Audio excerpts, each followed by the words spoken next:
What lies behind the provocative burnings of the Quran in Sweden, and for that matter in Denmark? Is it merely an excess of liberal zeal for freedom of speech and expression? Well, that would be condemnable enough, in my opinion. People should not have their religion, their prophets, and so on routinely and for no reason that can be ascertained, insulted, denigrated, and the rest. But the double standards of countries in the West on the subject of liberalism, free speech, and free expression render that an insufficient explanation for what happened. Charlie Hebdo, we are told, has to be tolerated in the interests of free expression, even though it, metaphorically speaking, has burned more than the Quran.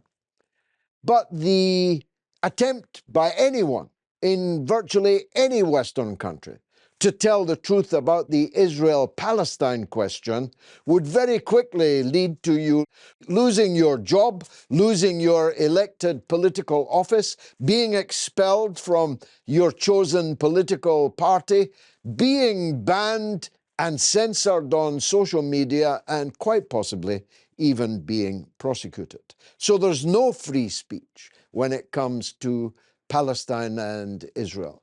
There's no free speech when it comes to the Ukraine war.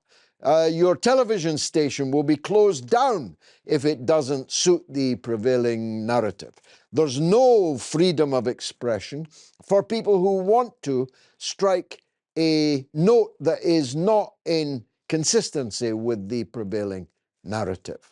All of that free speech and free expression has been closed down.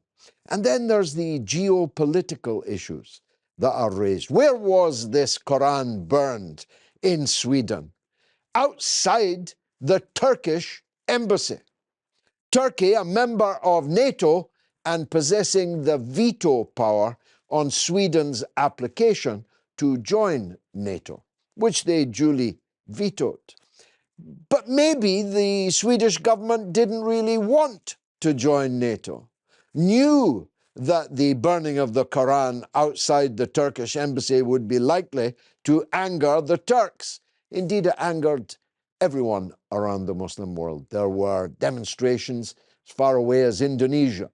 It was denounced by Saudi Arabia, by Qatar, by all the Gulf countries. It was denounced routinely around the Muslim world. But Turkey had the power over Sweden's military political destiny and has used it. All sorts of conspiracy theories have now sprung forth. Was this a Russian plot to scupper Sweden's attempt to join the NATO, North Atlantic Treaty Organization, the US-led military alliance? Who was behind it?